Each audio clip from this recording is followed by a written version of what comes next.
Now, though, let's find out what's going on in the latest legal news with Andrew Eborn, who's a futurist, barrister and podcaster. Good evening, Andrew. Good evening, Petrie, and always a delight to join the Queen of the Night. Wow, there you go. Yeah, I think that's another job, isn't it? I don't know. They probably get paid a little bit more than me as well. Anyway, let's move on. Britain, we've got the new online safety bill. Yes, ready to become law. But is it as good a bill as we think it is? Is it going to do what it's meant to do, or is it going to just nose on all of us?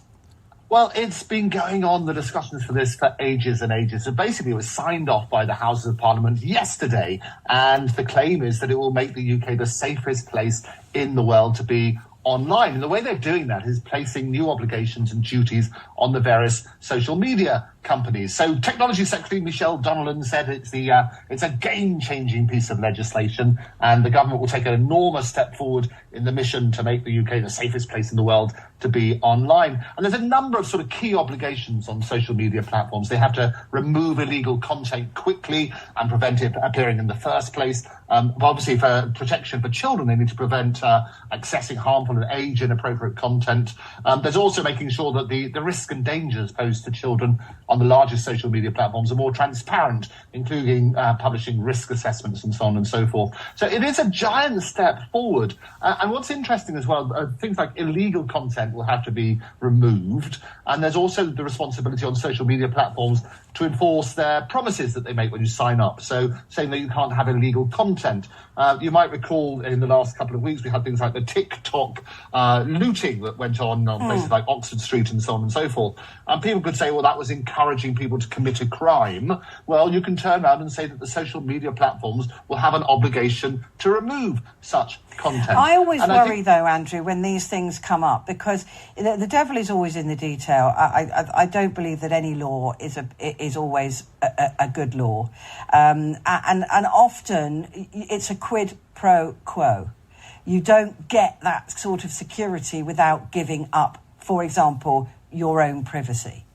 That's part of the problem. That is part of the problem with this bill, is that there was one of the presidents of the United States says those who give up privacy for security deserve neither, or worse. You're absolutely right. And that's been the big thing about access to things like WhatsApp messages.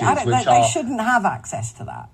We need some privacy. This has been the big debate, absolutely. And the big tech titans are sort of turning around and saying, look, at the moment, we don't have the ability to see some of these. It's end-to-end encryption, which means that only the parties involved in that conversation can have it. So that was the big reason. I mean, that people are sort of turning around and saying, look, hang about, there is a balance between making sure that crimes are not committed and people's right to privacy. But that's always what they say, isn't it? I mean, why don't they just put a chip in our heads and have done with it?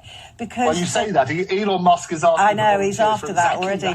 I'm talking about that in the next quarter. But it always worries me when governments are mandating what they believe we're entitled to in terms of privacy. And they always say, a terrified nation is an easy one to control. If you tell us enough that this is to protect us and this is to make us safe, we'll agree to anything. Right? Absolutely. And that's the problem.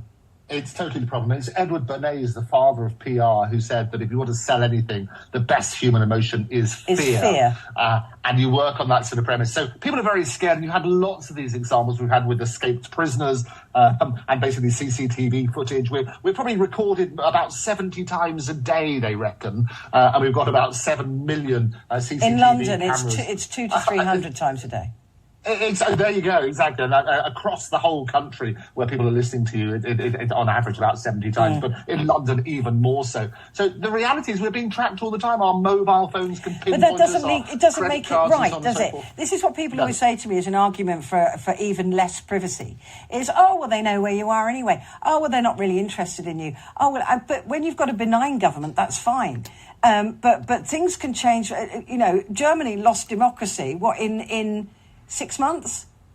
The entirety of democracy collapsed in a 6 months period. It's incredibly dangerous on that sort of basis. Incredibly dangerous. The new currency is data, and the more that we sign up to these things and give away basically the right to our personal information, could be something really quite shocking. And there's a great Black Mirror series that you should see. There's something, Joan is Awful, about a platform that people sign up to called Streambury, where they give the right or consent to use their personal data, and suddenly she sees all her life being played out on screen. So we have to be incredibly careful what we sign up for. We have to be incredibly careful to safeguard our own personal data and make sure that that is not abused. But it can so easily be abused by these laws that come into, in inverted commas, protect us, and it gives these huge platforms, these companies who want to know everything about us, desperate to know everything about us, the right to nose on everything that we do. And that's the problem. Exactly.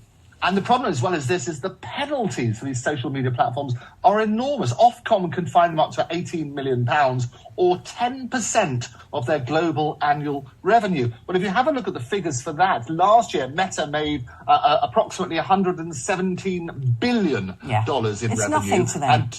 And Twitter, 4.4 billion. But 10% is a fine to them. The 18 million is irrelevant, but 10% of the global annual revenue would be really, really significant. So it is huge. But don't use it as an excuse to just spy on individuals, because that. Oh, you're absolutely right. And they will.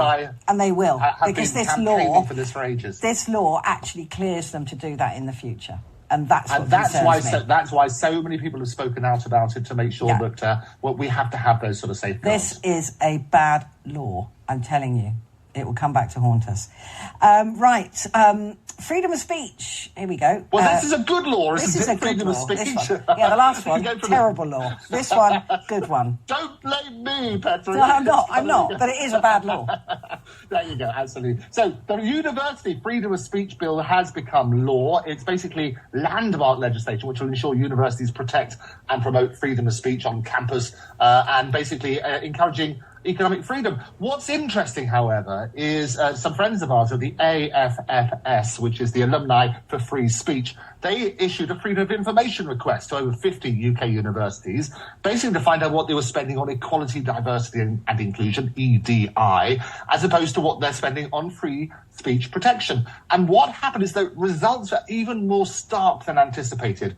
Basically, 47 universities responded, and they say they employ on average about 11 EDI staff on average, and they're spending about £19.5 million between them, as opposed to just about 71,300 which LSE is spending on free speech responsibility. So the cost is about 214 times as much on EDI as it is on free speech protection. And what's interesting is we need to sort of look at this to make sure that the balance is right. It's a fundamental obligation. I mean, it's Barack Obama who said, I don't agree that when you become a student at college, you have to be coddled and protected from different points of view. I think the whole idea, exactly, we need to make sure that people have an open mind about all sorts of things. They're exposed to all sorts of views so that they can make informed decision. And so it's a very interesting campaign. The statistics are out there. So I would urge people to have a look at the AFS full report and all the responses that these universities have provided. But there are penalties involved if you don't comply.